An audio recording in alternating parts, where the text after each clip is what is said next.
start? Oh, yes. Okay. Do you realize to Heather told me? One sec, paper.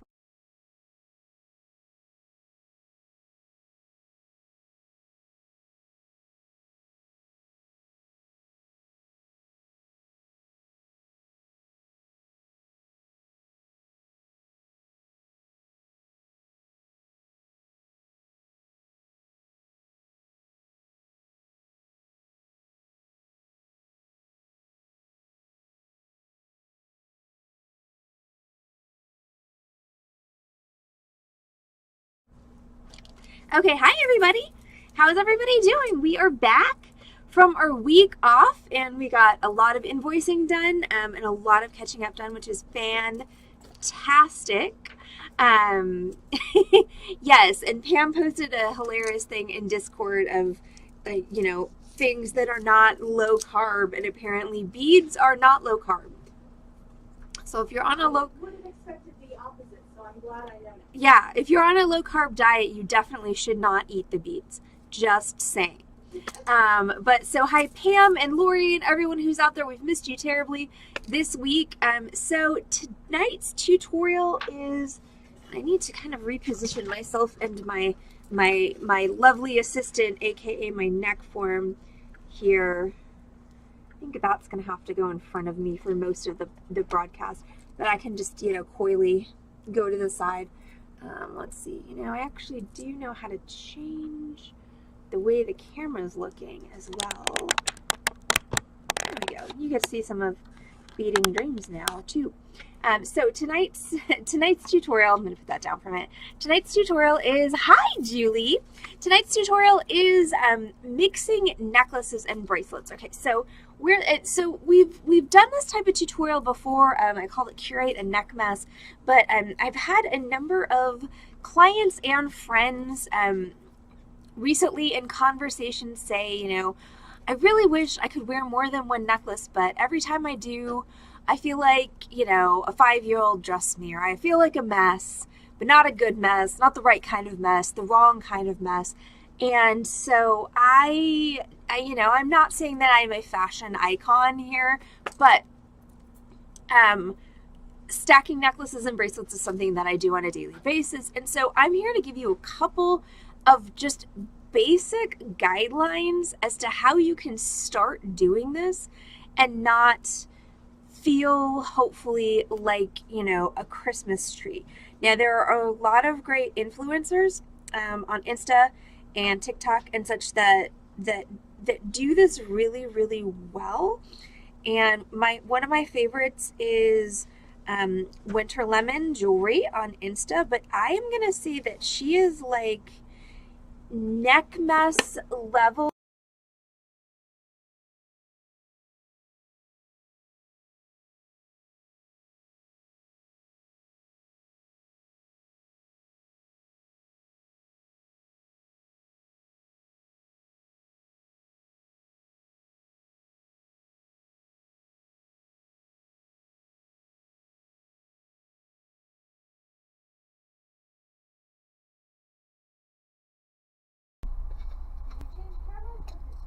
I changed cameras, but the face cam was still frozen. Yeah, but the other camera wasn't. Well, that's fine, but I needed this camera. Okay, sorry about that. I'm frozen now. I don't know if you heard me shouting at the camera or not, but I was shouting pretty loudly. But anyway, so Winter Lemon Jewelry on Insta. Love her stuff. I would say once again, she is neck mess. Okay, focus please, camera. She's like neck mess level expert. Okay. So I'm going to start y'all at neck mess level beginner with just a few simple things for a few simple tips for mixing necklaces, mixing bracelets, that hopefully will help those of y'all who want to do this and have been having difficulty doing it, kind of get your feet into the pool. And then, as you get more and more comfortable with it, then you can start adding more and more elements. But this is actually one of the things that, when I'm training new sales associates in design or helping customers with design projects, it all comes back to one of the things that makes things look messy is too many elements, trying to combine too many disparate elements into one creation. This is true when you're designing a single necklace. This is true when you're designing a neck mask, when you're doing a bracelet stack, you know, when you're doing a painting, like, and and there are a lot of artists, there are a lot of stylists, there are a lot of fashion people who can take 17 different elements that are completely different, put them all together, and it looks like the bomb. But remember, most of these people, this is not their first rodeo. They've been doing this for a while. Yeah, I'm not totally with Coco on that, Keiko. But what I will usually say is if you're feeling super messy, don't take one thing off, but remove one element. So when I'm talking about elements, if we're gonna go with what's on my neck, okay, so I've got metal, I've got a couple metal chains, I've got beads, and then I've got a pendant on a metal chain. So basically, I've got it's true, and once again, I don't completely agree with that, but once again, if you're looking too messy, be like, okay, so on my neck, I have a metal element, and I have that repeated 3 times. I have a bead element, there's one of those, and then I have my pendant, which combines my metal element and the colors of my beads, and also, incidentally, it coordinates with the color of my shirt. So that's a good balance in my opinion. So I've got basically 2 disparate elements and 1 combination element, which is my pendant. So that's something that works really, really well for me as far as just a principle.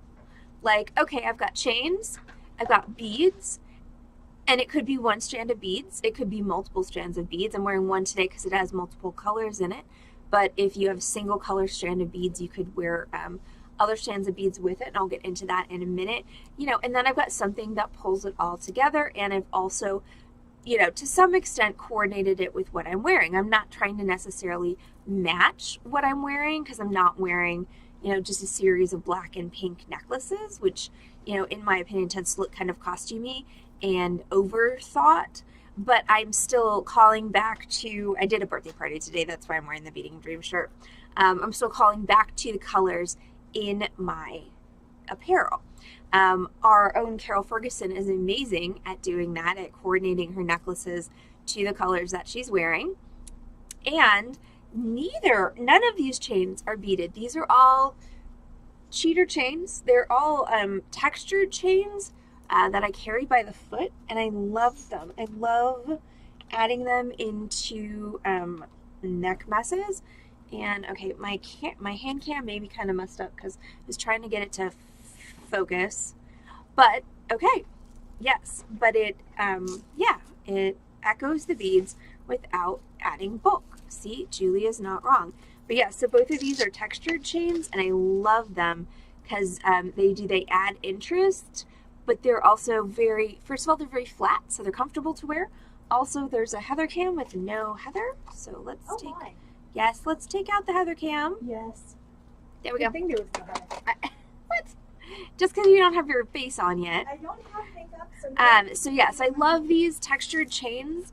Other chains that I love for adding to necklace stacks are, I love. Hi, Sophia. I love this cubic zirconia chain. So it actually has inset cubic zirconia in it.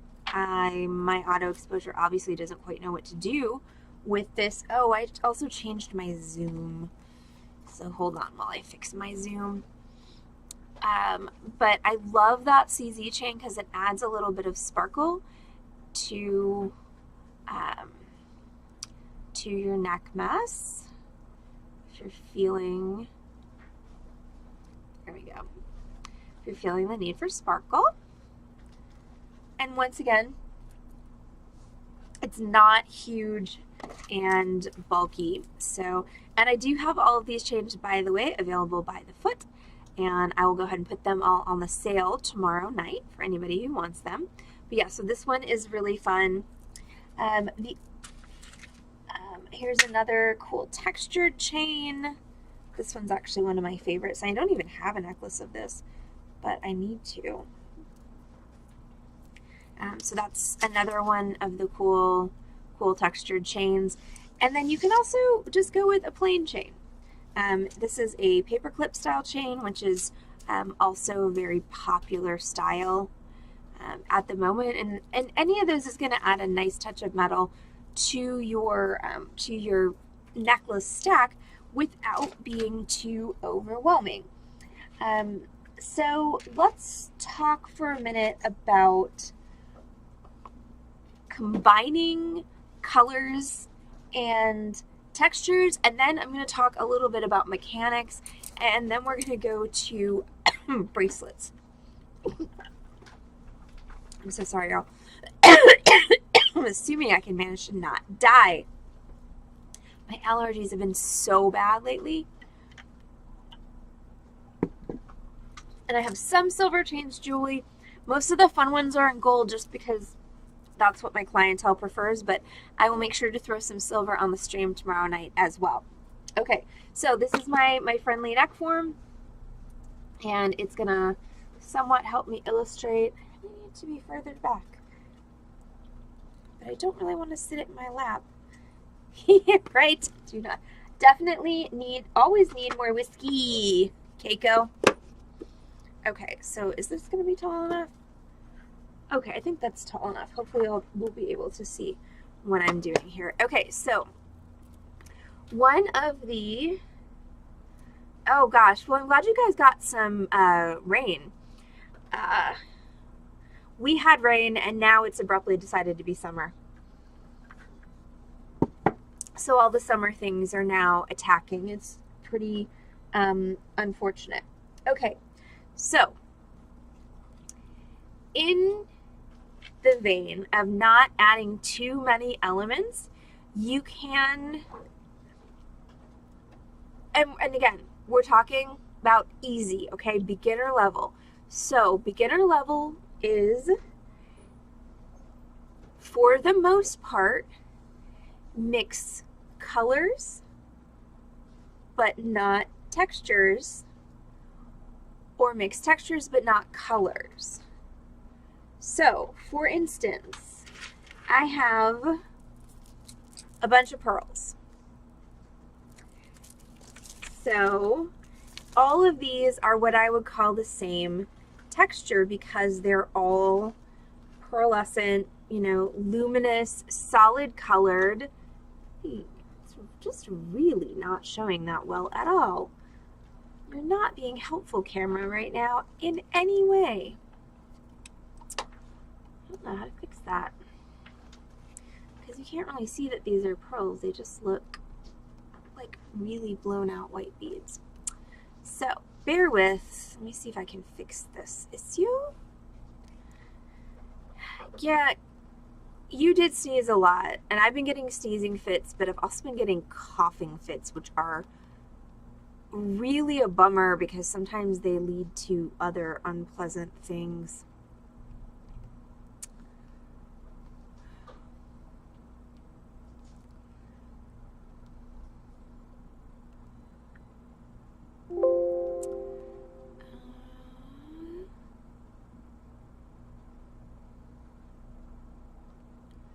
See if that's better. If you can actually see what I have here. Oh, those do actually look a lot better. Also, my face is really big, but you know, it is what it is at this point. So, so I've got pearls. So I've got several different colors of pearls. So what I would say is, hey Heather, can you grab me one more set of letter stamps? Because I need this to be just one box higher now that I've made everything very, very close.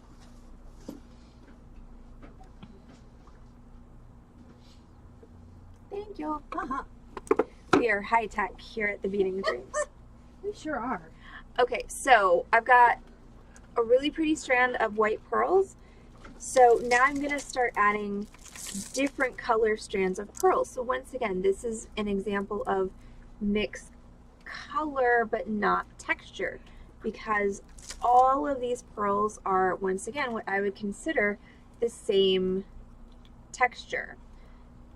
And of course, these are all strands, not necklaces, because okay. Let's try this again, shall we? So, mixed colors but not textures. So I've got different colors of strands of pearls, but they're all the same texture because they all reflect the same amount of light, they all have the same amount of opacity, and so they look really good together as a neck mask. Because you've got just enough contrast that it's interesting, but not enough that it's confusing. Because that, in my opinion, is what oh my God. Technical difficulties. Because that, in my opinion, is one of the things that looks messy, is when it's confusing to the eye. There's not harmony. Your brain doesn't quite know what to focus on. So the different sizes help, but if they were all different sizes and different materials, that would be, in my opinion, not quite as appealing. And then if we want to take and add a little bit of sparkle to it, I've got this strand of silverite that we can throw on there, and I'm going to throw it on top. So I can take my whole clump of pearls, and then I can throw my silverites on there for a little bit of sparkle, because they're the same color as some of my pearls. So once again, mixing color but not texture, and then maybe adding a little bit of textural contrast, but only a little bit, not too much. Now, as far as your neck masks go, there's a couple of different ways that people approach them. Some people like them literally to be like a complete mess, like everything sitting on top of each other, and that is definitely a look. I tend to prefer them a little bit more stacked. Actually, these pearls are not cooperating so much with me, but I like things a little bit more spread out like this so that you can actually see everything in there. And then if I were going to add like a pendant to this, sorry, obviously my display is having a malfunction here. But if I were going to add a pendant to this, oh my, it really is, yeah. Wow, yeah. It's Canadian. It has the flip top head. It does. But anyway, okay, can I ask you one more favor? Because I'm like under 6 boxes now. A couple of bead stoppers. Yep. Because we're going to try and actually do this upright. Okay. Oh, do it upright. Well, you know.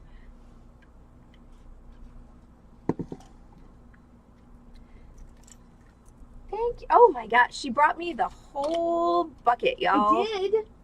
You're a whole bucket kind of gal. Well, thank you. It is like a Pez dispenser.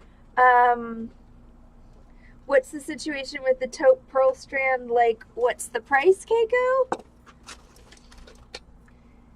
That's a pretty strand. I can add it tomorrow, of course.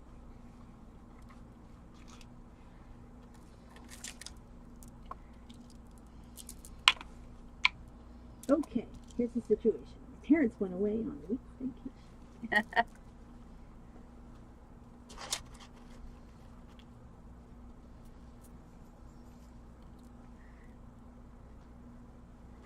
And I can actually put all of these strands on the sale tomorrow if you all want.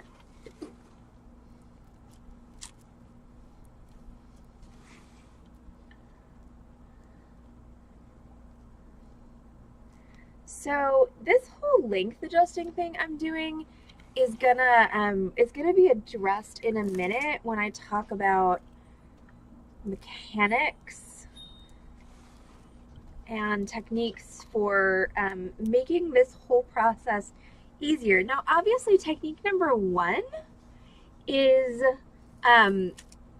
make your pieces into necklaces and don't just try and tie strands of beads around your neck, because that usually doesn't work well as far as wearability goes. But after you've made them into necklaces, making them adjustable as far as length goes a long way to making this whole process a lot easier. Okay, so let me just clip you.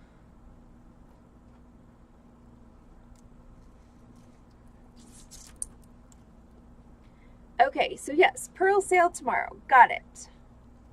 We can do that. Okay, so now that I actually have these clipped up so that they are mostly self-supporting. Okay, so there's my pearl neck mess. So once again, lots of different sizes and colors, but all the same texture. Then if we want to add a little sparkle, we can add our silverite up there for some sparkle. And then if we want to, we could take and we could add a pendant, or we could add a chain. Let go. And if I were going to do a chain with this particular neck mess, since it's very up near the neck, I would do a slightly longer chain, you know, that's going to hang down like that. And then if you really, really just wanted to schmantify it up, you could put a chain with a pendant that would go right there. And in my opinion, that would kind of depend on what you were wearing. If you were wearing something that would, you know, feature that well or not. So that's my pearl neck mess. So once again, so this is principle number 1, mixing colors and sizes, but not textures. Okay, so next one is mixing textures and sizes, but not colors.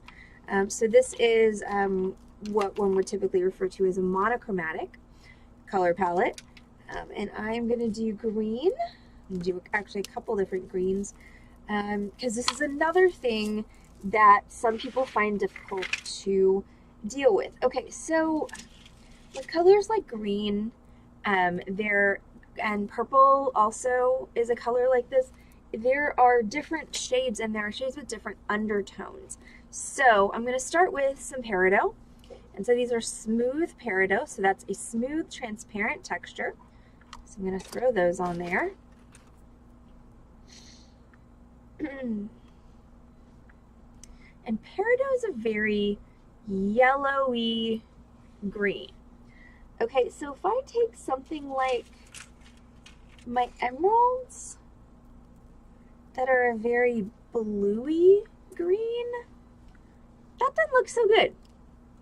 That just looks off. It actually makes my pretty emeralds look pretty ugly.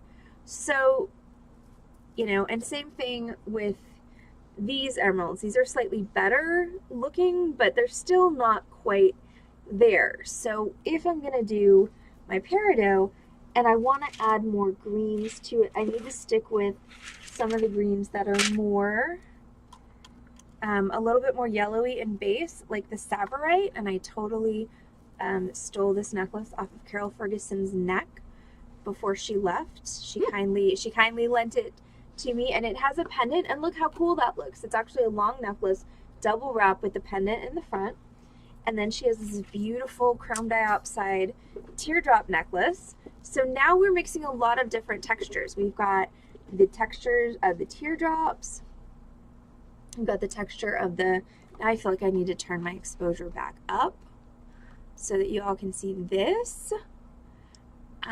I know those emeralds were really pretty. I'll put them on the sale tomorrow. All right, so let's turn that back to auto so that now you can actually see this stuff. Okay, so I've got focus camera. Focus. Will you focus if I hide? I'm just going to be a pain in my ass. Yep, that one. Great. Yeah. Love it when autofocus isn't automatic.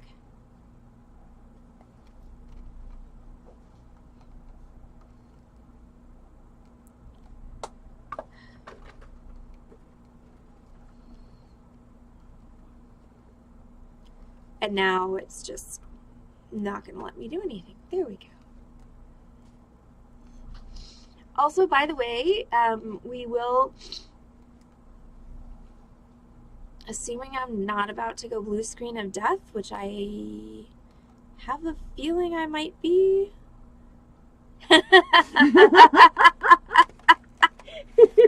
Okay, well, at least I still have audio. There we go. Okay. We're just going to go with this because I'm afraid of murdering it. So what we have here is we've got the smooth peridot up here. We've got the faceted chrome dioxide, and then we've got this really cool, this is why I really wish that my camera would focus so you could see how cool this teardrop, because it's actually like a rough teardrop shape.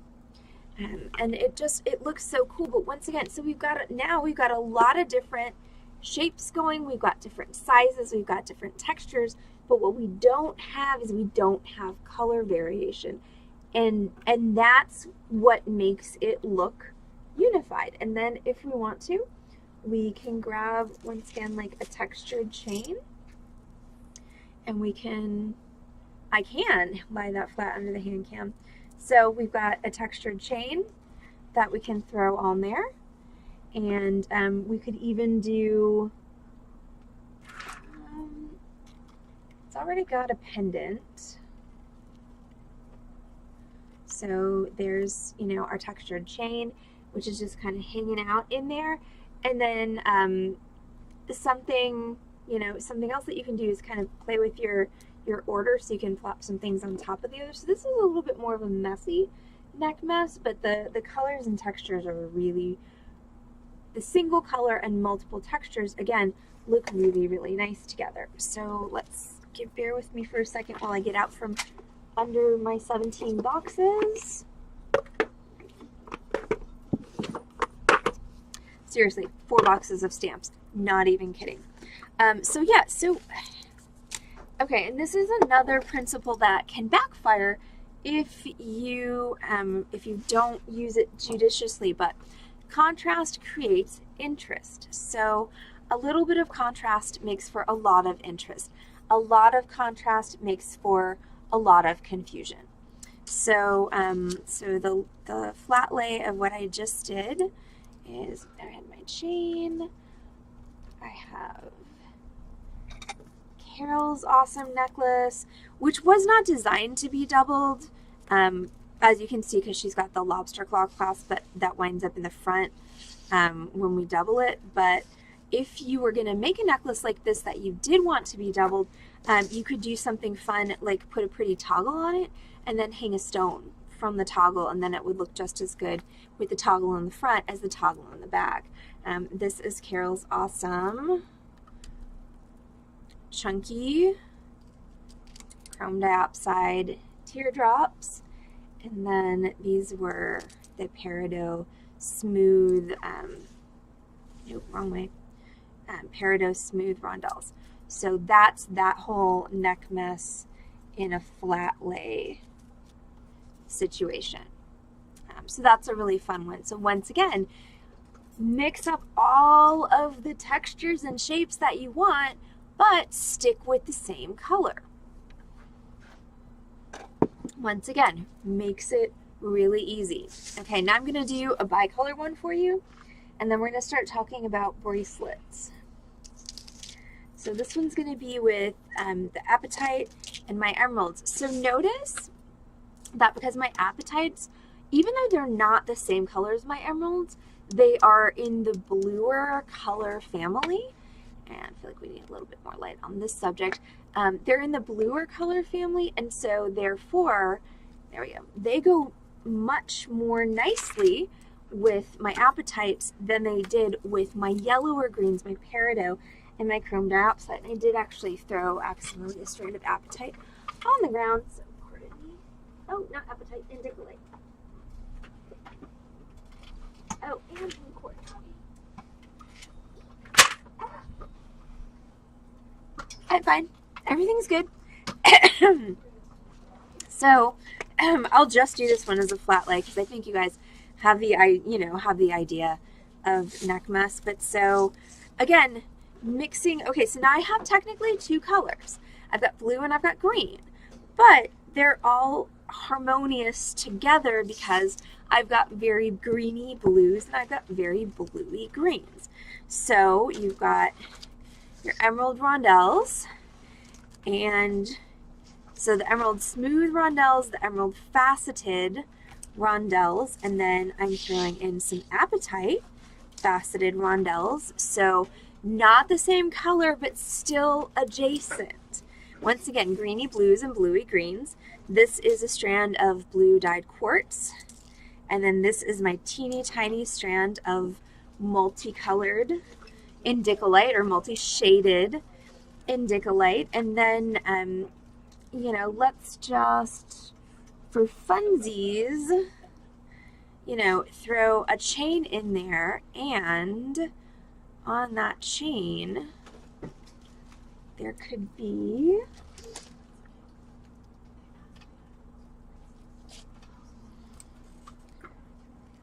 a pendant. Maybe a copper pendant's not the best choice, but it was literally what was within arm's reach. You know, if I were actually going to just pick any pendant, I would pick something that, you know, was metal and picked up the colors in here. But once again, you know, mixing lots of textures and two different colors, but colors that are adjacent, you know, and then adding your pendant for accent. So I think that kind of covers the principles of, you know, stacking in a neck mess to make it look purposeful.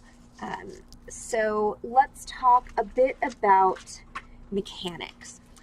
So one of the most important things, in my opinion, is, and my face is really big, so I'm gonna unbiggen my face. So in my opinion, one of the most important things as far as having your necklaces be versatile for this type of configuration is making them adjustable. So there are two ways to do that. But it's a very large face. I don't like it to be that big. That's a much more normal size head. Okay, so making things,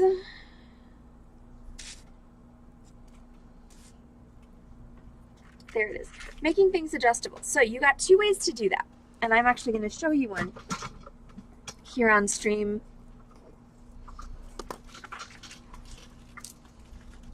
Okay, so option number one is you can actually take on all of your necklaces, and I do have this on a lot of my necklaces, and you can incorporate extenders into the construction. This goes for beaded necklaces. This goes, actually there's three ways to do it. This goes for beaded necklaces, chain necklaces, whatever. So this extender is permanently or semi-permanently attached onto this chain, meaning that I can get it off, but I would need a pair of pliers to do so.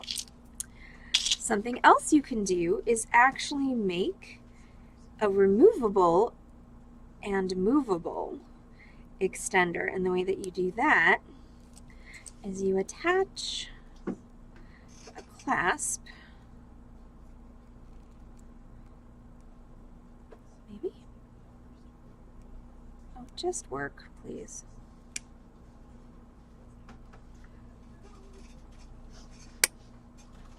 Ah.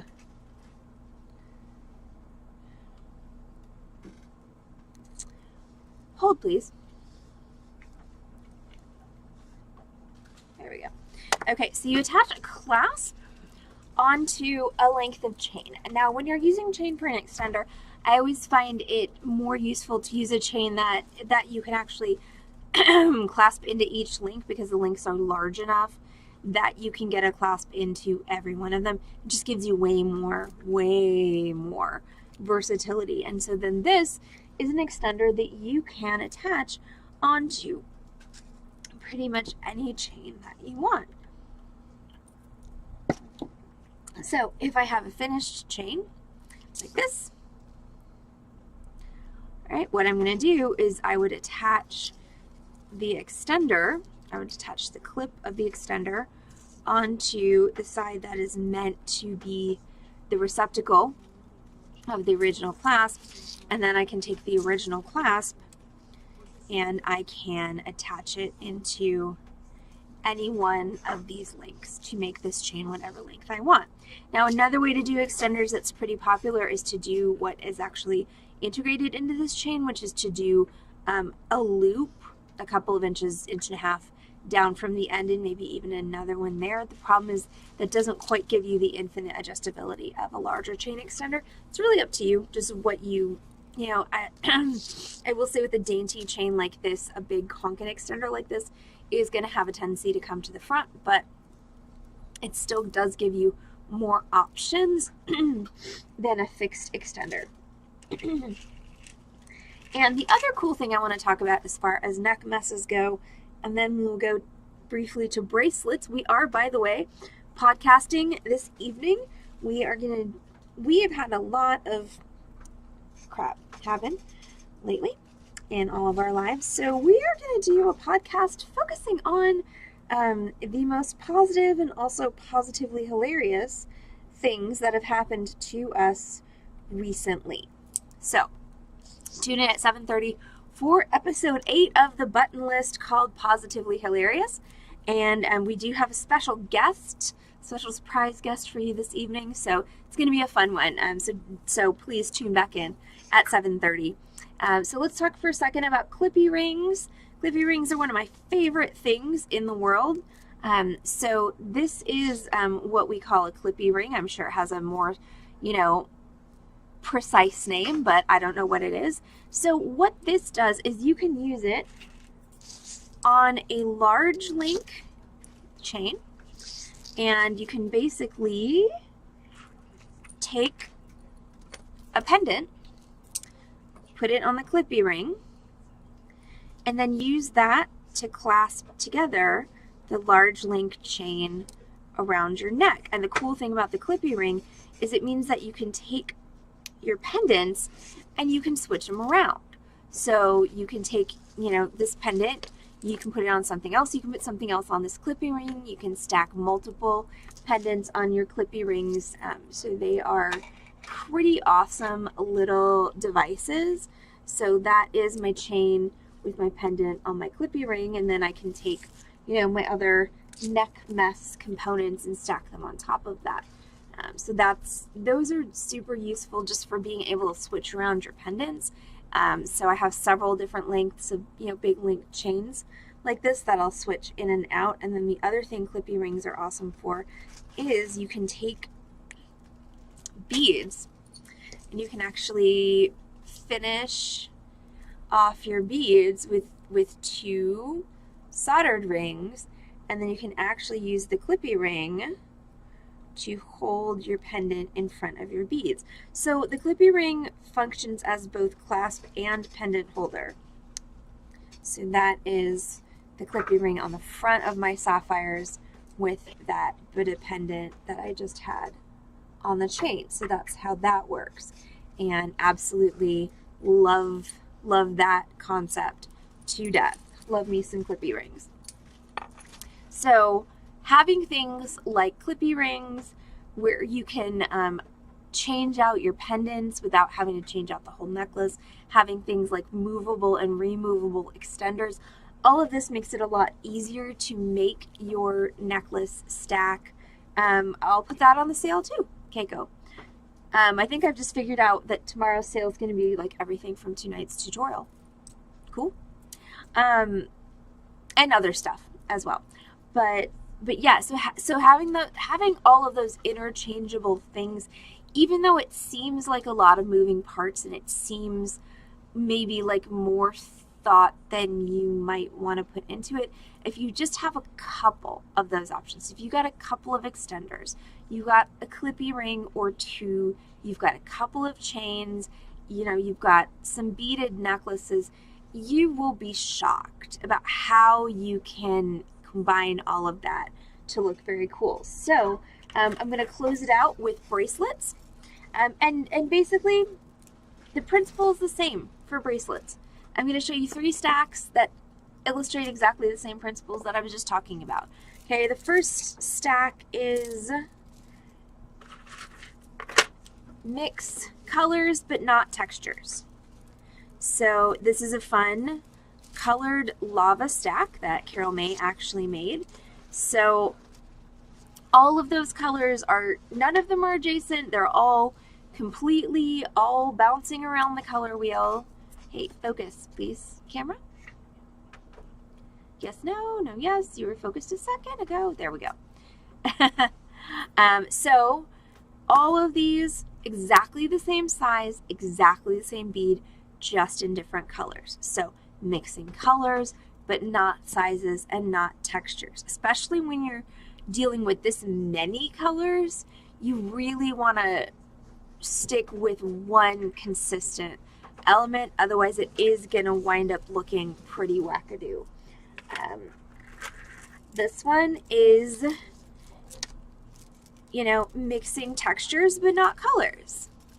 I know the mustard yellow lava is pretty. So this whole stack is in the kind of oceany colors. It's fluorite and amazonite. If I could ever get it to show on camera, where is my?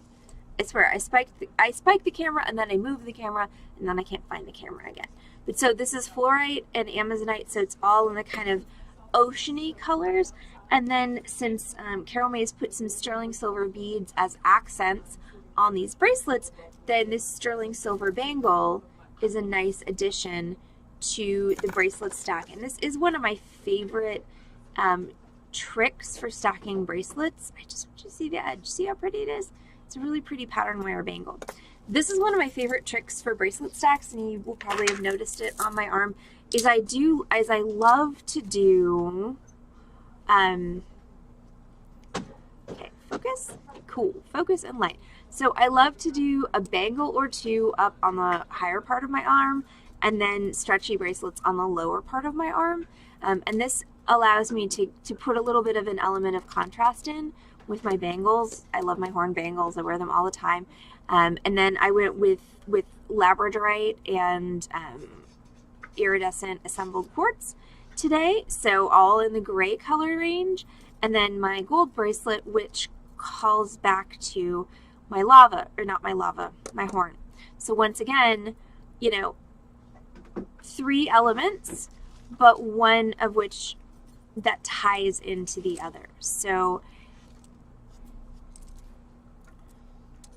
overthinking your stacks is not good. It's not going to lead to anything productive. So, ooh, see, but you still impose structure on the situation, Keiko, because it's a rainbow gradient.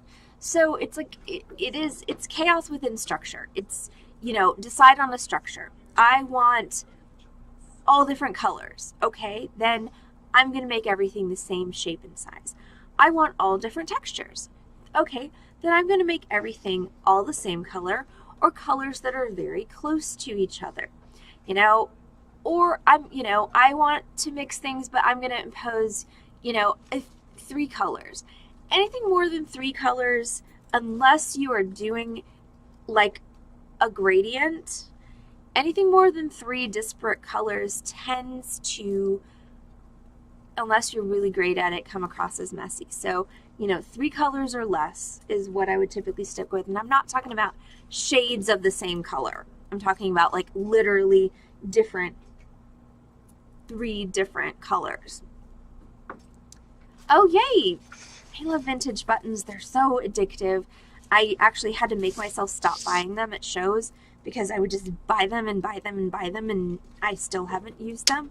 I love vintage buttons. So I think that's my tutorial on necklace stacks and bracelet stacks. So it's not hard. It really isn't. And purple, green, and orange, that is always going to be Halloween, and purple, green, and yellow is always going to be Mardi Gras. And that is another thing, is knowing that certain color combos have associations that are inescapable, like red and green. In the United States, red and green, bright red and bright green will never not look like Christmas. Burgundy An olive, not Christmas. You know, mint and pink, not Christmas, but like clear red and clear green will always look like Christmas. You know, since I'm from Wisconsin, bright green and bright mustard together will always say Green Bay Packers. Like, some color combos have associations that are cultural, some color combos have associations that are regional. So, you know, that's always a thing to think about. Aqua and candy apple red, that's an amazing color combo for a kitchen. But yeah, so again, mix colors, but not sizes and textures. Mix textures and sizes, but not colors. Add one contrasting element, add one element that pulls everything together, and you've got it. And you know what? Worst case scenario, you walk out and you're like, oops. And you take off 4 necklaces and leave them in your car, and then you try again the next day. But it really is fun. And since I know that a lot of you have a lot of beads, this is a way for you to actually wear them all and enjoy them instead of just having them sit in your bead box. So, all right, I'm going to go take a quick break, figure out what the actual heck my hair is doing, and, well, hi, Ace, and yes, this is true. I actually have lost 4 of my favorite necklaces because I did that. But they're somewhere in my life. I know it. I hope. So, I'm going to take a quick break, figure out what my hair is doing, and we'll be back in about 10 minutes on twitch.tv/Beading Dream, also on Facebook with episode 8 of the Button List. Positively hilarious. Because I just came up with that name. So, we'll see you guys back on this channel, twitch.tv/Beading Dream in 10 with the podcast. Thank you guys all for tuning in, and we'll see you in a bit. Bye.